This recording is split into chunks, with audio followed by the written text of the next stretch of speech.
Ok, meus irmãos, hoje, lição de número 3, a sabedoria clama. Nós estaremos meditando hoje dentro de Provérbios, capítulo 8, versículo 1 até Provérbios, capítulo 9, versículo 18. Ok, aí no campo introdução, nós vemos como ensinamos a respeito das virtudes e vícios para os nossos filhos. Ou seja, nossos filhos precisam de alguém sábio. Se nós deixarmos os nossos filhos aos cuidados da sabedoria que se encontra fora do nosso contexto de fé, podemos colocá-lo em uma sabedoria, obviamente, extremamente oposta àquilo que glorificará a Deus em sua vida. Portanto, para nós, como foi tão abordado na semana passada, atenção para que o devido ensino, a devida sabedoria por nós seja então compartilhado com os nossos filhos. Nossos filhos precisam ouvir de nós a respeito de toda a Escritura. Toda. Personificação é a forma que o autor aqui de Provérbios, Salomão, está trabalhando o que ele está ensinando para o seu filho. Então, Salomão vai usar dessa figura de linguagem, personificação, também chamada prosopopeia. Ele vai usar isso para que o seu filho visualize, se aproxime de algo que ele precisa internalizar. No caso, dentro do contexto do que nós estaremos meditando aqui, Salomão vai falar sobre a sabedoria e a loucura, sobre aquilo que vai abençoar a sua vida e aquilo que vai destruir a sua vida. Em uma personificação, Salomão pega isso e coloca na imagem de uma figura feminina. Então, a mulher, sabedoria, e a mulher, loucura. Ah, mas por que ele usou a figura de mulher? Nós estaremos vendo sobre isso, mas é porque, assim como nós, aqui na língua portuguesa, sabedoria é um substantivo feminino, bem como loucura. No hebraico também. Então, associou o feminino da palavra a uma pessoa do sexo feminino. Ok? Vamos caminhar. Personificação, ensino. Ok? Vamos aqui no primeiro ponto. A mulher, sabedoria, e a mulher, loucura, é o que ele estará trabalhando nesse contexto. Vamos abrir aí a palavra do Senhor em Provérbios, capítulo 8, e nós estaremos já observando alguns textos aqui de introdução sobre a intenção de Salomão em educar o seu filho, lembrando que ele é um jovem. E Salomão, na aula anterior, algumas características foram apresentadas sobre esse jovem. Alguém pode ler, por favor? Provérbios, capítulo 8, de 1 a 7. Não clama porventura a sabedoria, e o entendimento não faz ouvir a sua voz. No cimo das alturas, junto ao caminho, nas encruzilhadas das veredas, ela se coloca. Junto às portas, à entrada da cidade. A entrada das portas está gritando. A vós outros, ó homens, clamo, e a minha voz se dirige aos filhos dos homens. Entendei, ó simples, a prudência, e vós, nécios, entendei a sabedoria. Ouvi, pois falarei coisas excelentes. Os meus lábios proferirão coisas retas, porque a minha boca proclamará a verdade. Os meus lábios abominam a impiedade. Joia. Alguém lê então de 8 a 20. A 21 pode ser. São justas todas as palavras da minha boca. Não há nelas nenhuma coisa torta, nem perversa. Todas são retas para quem as entende, e justas para os que acham o conhecimento. Aceitai o meu ensino, e não a prata, e o conhecimento, antes do que o ouro escolhido. Porque melhor é a sabedoria que joias, e de tudo o que se deseja, nada se pode comparar. Eu, a sabedoria, habito a prudência, e disponho de conhecimento de conselhos. O temor do Senhor consiste em aborrecer o mal, a soberba, a arrogância, o mau caminho e a boca perversa. Eu os aborreço. Meu conselho é a verdadeira sabedoria. Eu sou o entendimento, minha é a fortaleza. Por meu intermédio reinam os reis, os príncipes decretam justiça. Por meu intermédio governam os príncipes, os nobres e todos os juízes da terra. Eu amo os que me amam, os que me procuram me acham.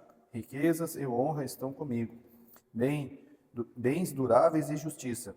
Melhor é o meu fruto do que o ouro refinado, e o meu rendimento é melhor do que a prata escolhida. Ando pelo caminho da justiça, no meio das veredas do juízo, para dotar de bens os que me amam e lhes encher os tesouros. É até o... Isso, até aí, mas que beleza que é apresentada aqui a sabedoria, né?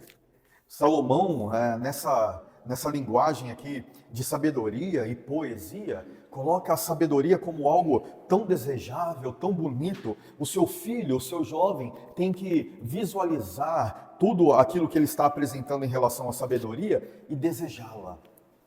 Salomão quer que essa sabedoria seja buscada pelo seu filho. Então ele enche a sabedoria de virtudes, não para o engano, como se fosse um aumento daquilo que de fato seria, para que houvesse um interesse. Não, ele está retratando verdadeiramente o que é essa sabedoria da parte de Deus. E para nós é tão interessante, né? Essa sabedoria aqui de fato é colocada como parecendo uma pessoa.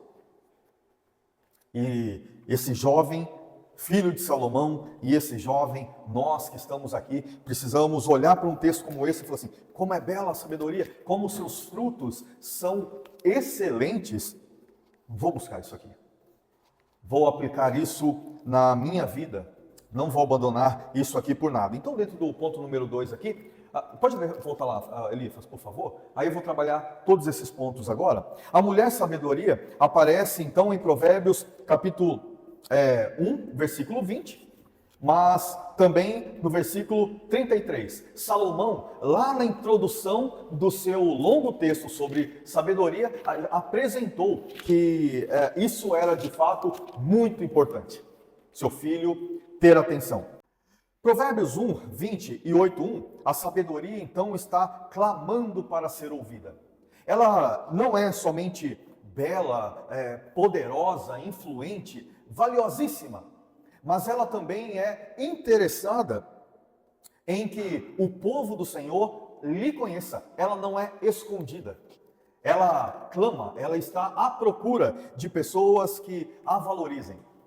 Por quê? A procura. Por que clamar? Porque, irmãos, desde sempre, a sabedoria de Deus foi rejeitada. Desde sempre, a sabedoria do Senhor, ela, por conta da pecaminosidade humana, ela está de fato distante na admiração, no reconhecimento, no valor que deveria ser aplicado.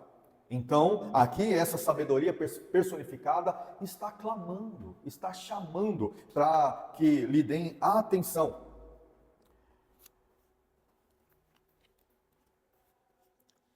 Dentro do que o Fernando nos leu aqui, nós vemos que em toda a beleza da sabedoria, em todo o valor que ela oferece para os que a amam, há ricas promessas.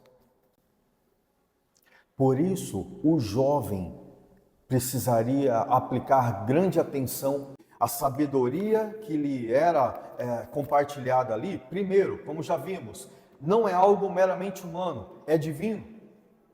Salomão deixa isso claro para o seu filho. Sendo divino, é amparado, é sustentado por ricas promessas.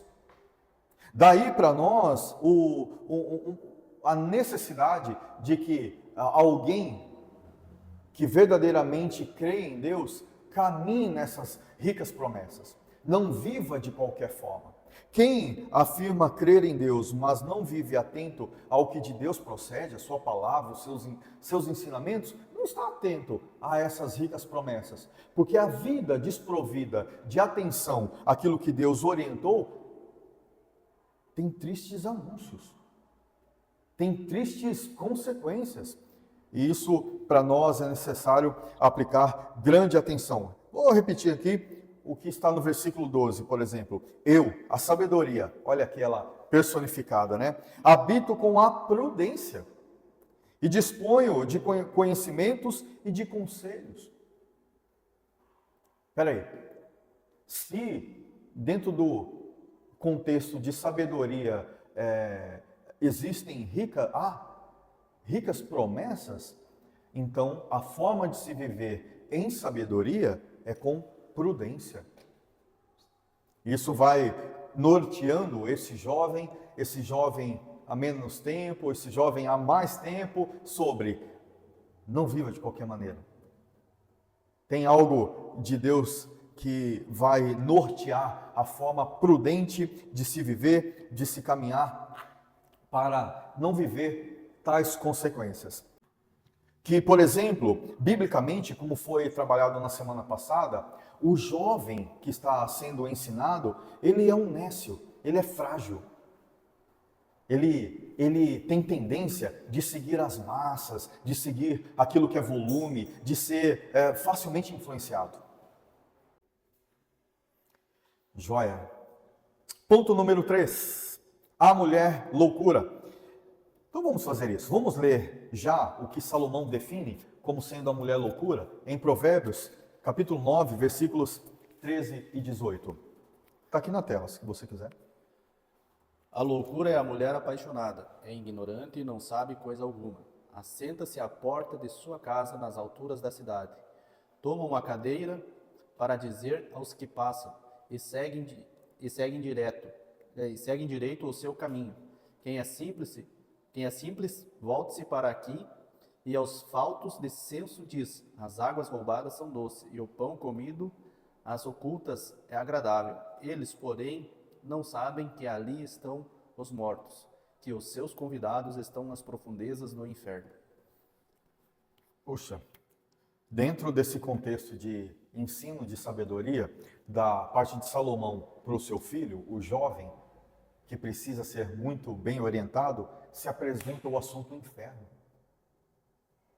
Por isso que eu falo, da parte do Senhor, é sabedoria comunicar o todo para os nossos filhos, para os nossos jovens, para o seu povo. Salomão, quanto à mulher sabedoria, personifica e apresenta, aplica a ela grande beleza. O seu filho tem que ficar maravilhado com aquilo e falar assim: é isso que eu quero para a minha vida.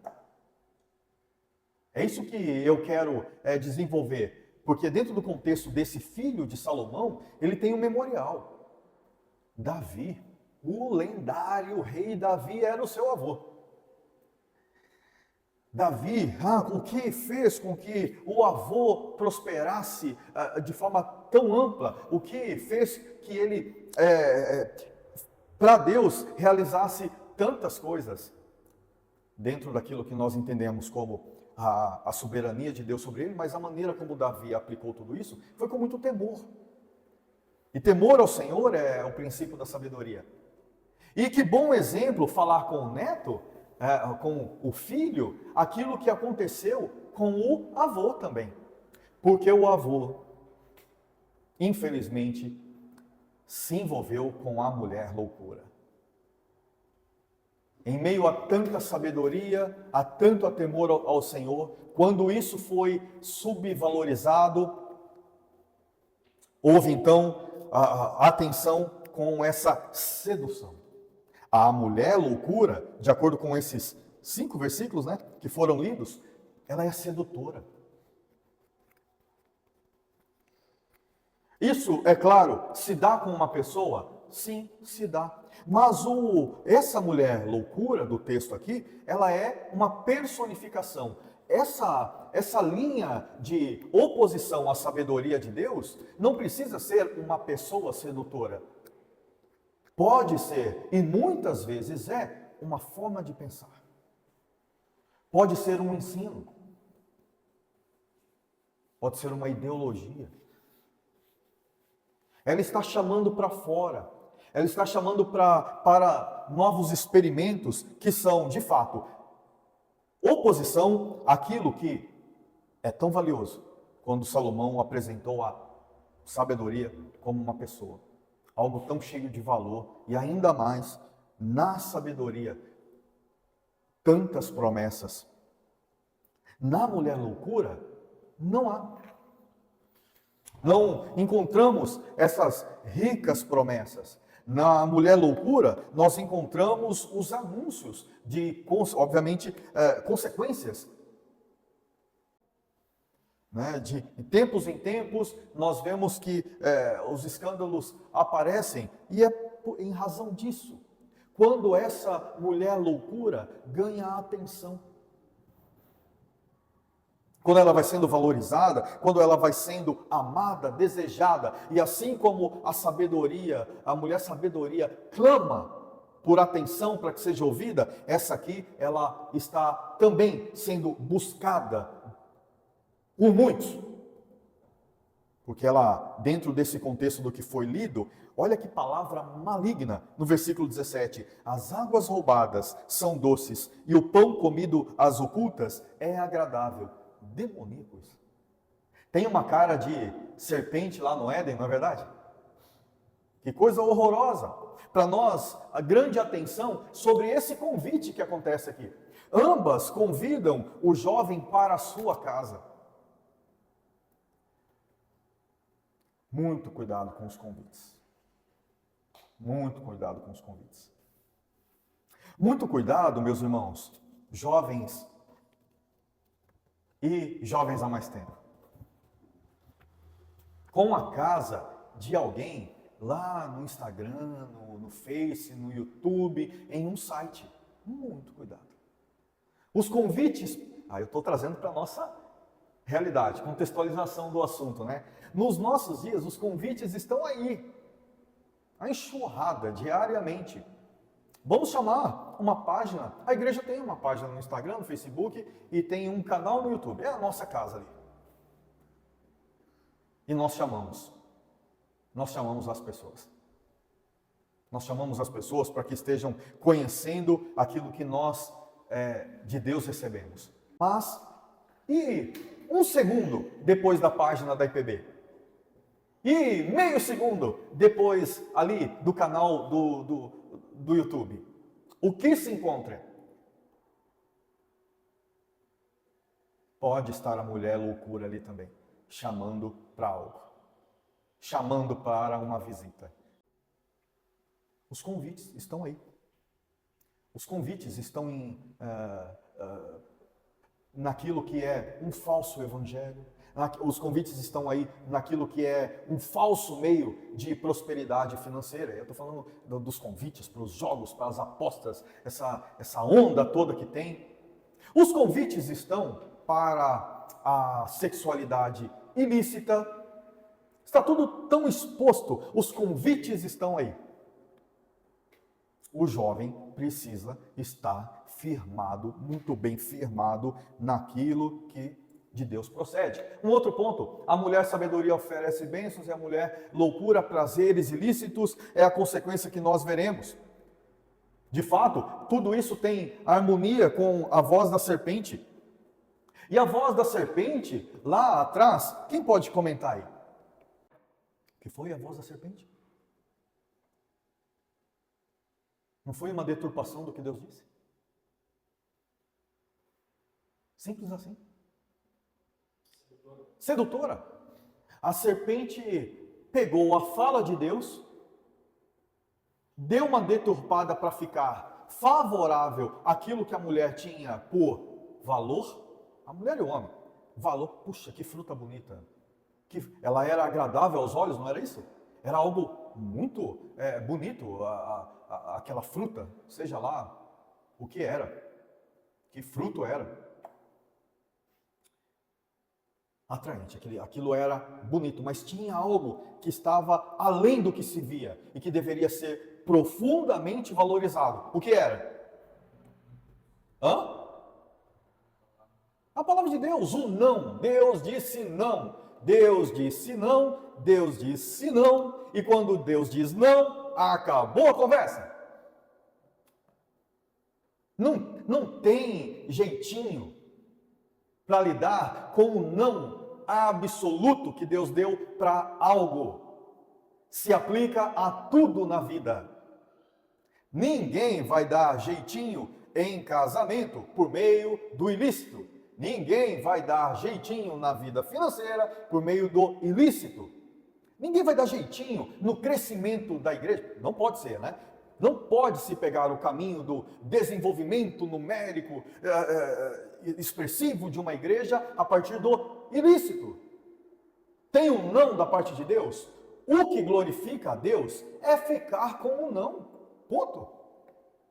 Ah, não, a serpente apresentou, não, se você comer você vai ficar como Deus, você vai conhecer, você vai melhorar, e aí dentro daquela mentalidade, a Eva poderia ter pensado, Adão poderia ter pensado, poxa vida, eu posso melhorar, então para Deus eu vou fazer algo melhor, se eu melhorar a partir desse fruto.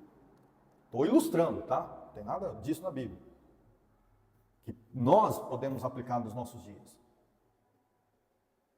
Quebra-se princípios, quebra-se nãos de Deus, para que a Ele um resultado maior, melhor, se apresente. Não funciona assim, meus irmãos. Por último, né, algo que nós podemos observar aqui, apresenta o caminho de morte como algo muito prazeroso.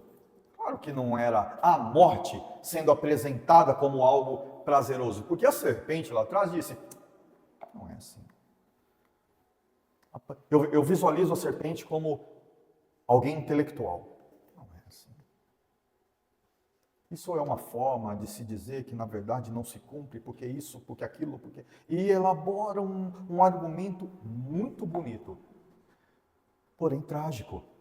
A morte não é colocada como, de fato, a morte pela serpente não foi colocada como Deus havia de fato dito. Foi bem pior. O homem morreu espiritualmente primeiro e continuou vivo. Que castigo, hein? No meio disso, o homem vive então algo muito trágico. Você se coloca no lugar de Adão, no lugar de Eva, tendo livre-arbítrio de fato, vivendo paz, vivendo alegria, vivendo valor, vivendo tudo que de fato é sabedoria. Resultado da sabedoria. Não tinha o pecado. Ponto. Que vida limpa, próspera. O que é o amor sem a influência do pecado? Era isso que eles viviam. Que é um casamento sem influência do pecado, era de fato isso que eles estavam desfrutando. Aí vem a serpente com uma conversa toda errada e eles morrem espiritualmente, mas continuam vivendo ainda por centenas de anos. E depois os seus filhos nascem em morte, nascem em pecado. E aí começa a haver, ao longo das gerações, a morte física. Que horror deve ter sido?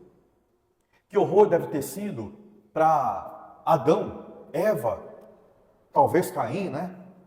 Não sei se tinha mais alguém ali naquele contexto. A Bíblia não fala. Mas o que foi para eles ver Abel no chão? Sangue. Se é que teve derramamento de sangue, mas Caim arrebentou com Abel. Não teve sangue, porque Jesus, a palavra do Senhor anuncia que o sangue, aliás, o próprio Deus fala, o sangue de Abel clama, né? Teve derramamento de sangue. Que coisa trágica. O homem passa a ver essa morte física, por isso a morte física para nós até hoje é um trauma. É algo assustador. O texto, o que diz aqui? Provérbios, quem está com o microfoninho? Lê aí, por favor. Eles, porém, não sabem que ali estão os mortos, que os seus, no caso, que os seus convidados estão nas profundezas do inferno. Isso é muito sério, né? Então, a falta de sabedoria de Deus, a vida naquilo que é um conceito oposto ao que ele apresenta, é de fato algo que implica em inferno. Como a mulher sabedoria e suas alegações se relacionam com a pessoa do Filho de Deus. Avançando aí, ponto A. Sabedoria para interpretar. Os paralelos entre a mulher, sabedoria e Cristo não são integrais. Ok? Então assim, o que está sendo apresentado aqui, em todo esse texto, essa sabedoria personificada, ela aponta muitíssimo para Cristo. Mas ela tem nuances que definem como, de fato, uma sabedoria adquirida.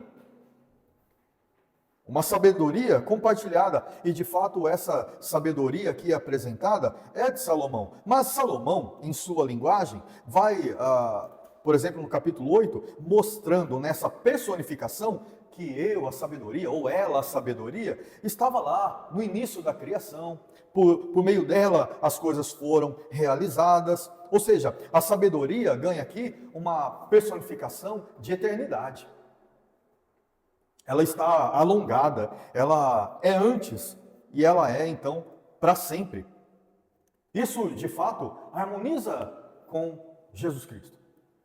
Cristo de fato é aquele que recebeu sabedoria, não é isso? Não, meus irmãos, Cristo não recebeu sabedoria. Cristo é a sabedoria. Cristo é o Logos de Deus. Cristo é a palavra de Deus. Cristo é a sabedoria em pessoa. A sabedoria não chamou Cristo. Cristo é a sabedoria chamando. Isso para nós é de extremo valor, porque quando nós olhamos para aquela beleza da sabedoria apresentada por Salomão e a intenção de Salomão, volto a dizer, que seu filho ficasse maravilhado com aquilo e desejasse seguir, ouvir a sabedoria, que desejasse entrar em sua casa, que a buscasse. Então, esse grande valor, esse desejo, esse anseio, deve ser totalmente aplicado a Jesus. É Jesus a sabedoria de Deus em pessoas. Nós estudamos muito sobre isso em João. Jesus Cristo revela o Pai perfeitamente. Jesus Cristo é, de fato, todo o ser de Deus encarnado, nos comunicando aquilo que de fato deve ser seguido, deve ser valorizado, deve ser buscado. Em momentos, principalmente lá nos evangelhos sinóticos, Jesus parece que ele está caminhando. E aí, ele chama alguém. E quando ele chama, esse o segue. É a sabedoria chamando pelas ruas, pelas praças, nas encruzilhadas, chamando para que seja seguido. Os milagres de Jesus, a maneira que foi feito, os ensinos do nosso Senhor, tudo isso resultou em chamados. A palavra do Senhor, por exemplo, no Evangelho de João, normalmente conclui um feito de Jesus, um ensino de Jesus com um resultado. Qual o resultado? Muitos creram. Muitos creram. Claro, houve muita rejeição e nós falaremos sobre isso agora, mas muitos ouviram. Na sabedoria de Deus, meus irmãos, não cabe sorte. Não, Tiago? Na sabedoria de Deus, não tem, quem sabe, o William me aceita. Vou morrer por ele. Na sabedoria de Deus, tem planejamento. Na sabedoria de Deus, tudo está organizado. Então, ele age e o seu chamado será perfeitamente eficaz. Aqueles que por ele foram separados para isso. Ponto B. Similaridades entre Cristo e a sabedoria. Ambos existiam com Deus. Salomão abordou isso aqui no seu texto e foi comentado. Ambos estiveram na criação. Para nós isso é tão comum. Ambos chamavam os ouvintes de filhos. A sabedoria de Deus, meus irmãos, é compartilhado dentro dos pertencentes à aliança. Ambos conduzem a vida e alertam sobre a morte. Jesus Cristo, em seus ensinos, de forma tão ampla, insistentemente, anunciou o quê? O dia do juízo. Anunciou algo muito terrível que está para acontecer. Na outra hora eu falei número B, agora letra B e letra C. Superioridade de Cristo sobre a sabedoria. Olha, isso aqui para nós é de suma importância. Deixa claro que a sabedoria de Deus está contida nele mesmo. E não ele contendo sabedoria. Como se a sabedoria fosse algo a ser por ele somada, adquirida com o tempo, né? Jesus afirmou ser maior. Mateus capítulo 12, versículo 42. Alguém leia, por favor, esse versículo. No caso eu vou ler. Ah, espere que eu vou ler. A rainha do sol se levantará no juízo do sul, se levantará no juízo com esta geração e a condenará, porque veio dos confins da terra para ouvir a sabedoria de Salomão. E eis aqui está quem é maior do que Salomão. Mateus 12, 42. E, portanto, meus irmãos, se o que Salomão apresentava como algo divino para o seu filho, caminho de vida, a oposição, caminho de morte, isso está completamente dentro da necessidade de se absorver Cristo. Quem deve ser buscado hoje como fonte de sabedoria? Jesus Cristo. E não em qualquer modelagem do seu ensino para se harmonizar com a sabedoria do nosso tempo. Jesus, por exemplo, ele não aponta o caminho, porque Salomão o que poderia fazer, no máximo era, filho meu, pega esse caminho. O que nós podemos fazer, no máximo, é dizer, meu filho, pegue esse caminho. Mas Jesus Cristo se apresenta como o caminho a ser trilhado. Colossenses, capítulo 3, versículo 2. Jesus é citado ali como superior, porque nele residem todos os tesouros da sabedoria e do conhecimento. Essa definição aqui é de fato que está em Colossenses 3, 2. Em Cristo reside. Nós precisamos muito valorizar o que nós encontramos em Cristo nas Escrituras. E conclusão, vemos que a personificação da mulher, sabedoria e loucura, retratam uma vida com ou sem Deus. Ok? É possível ser evangélico e viver sem Deus? É possível. É possível. É possível alguém ser presbiteriano e não ter nada de Deus em sua vida, a não ser teoria.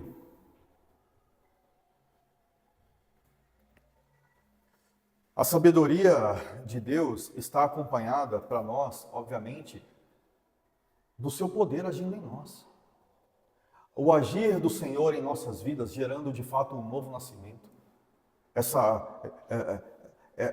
vida transformada de dentro para fora, faz parte de um todo de sabedoria de Deus aplicada em nós. Porque dentro da sabedoria de Deus, irmãos, nós não somos primeiro instruídos para depois decidirmos. Deus poderosamente, e o nome disso é graça, né? Ele nos chama e dentro desse chamado, tudo ali de forma muito dinâmica, o Senhor estabelece todas as coisas funcionais e eternas da nossa salvação.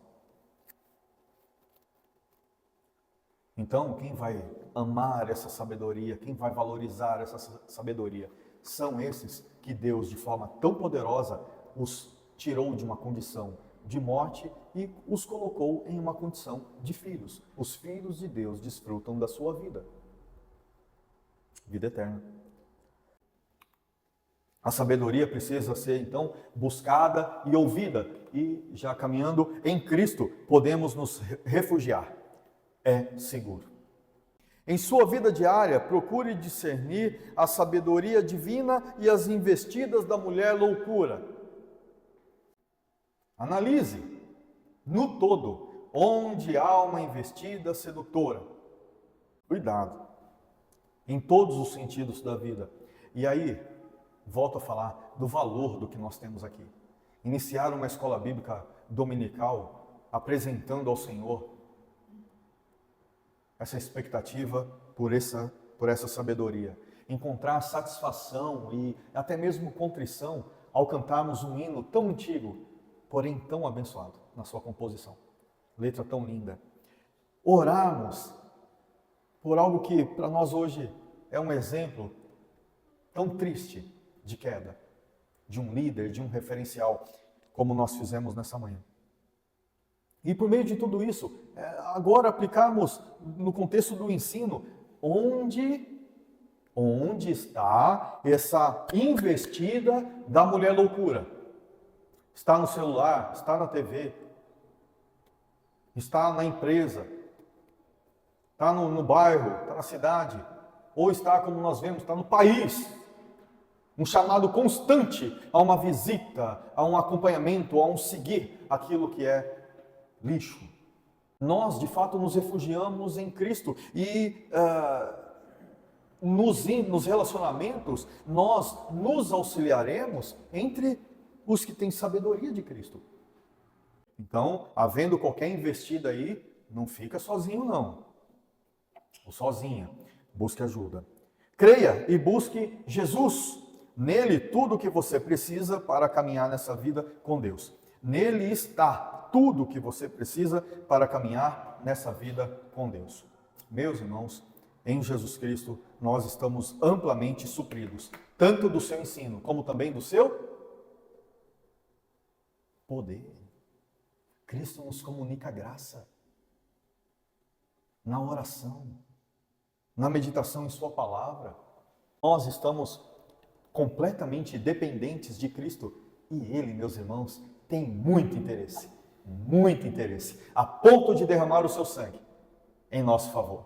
Ele tem muito interesse na nossa prudência, na nossa sabedoria, na nossa santificação. Ele será testemunhado por nós. Portanto, nos refugiemos em Cristo para a glória de Deus. Ok?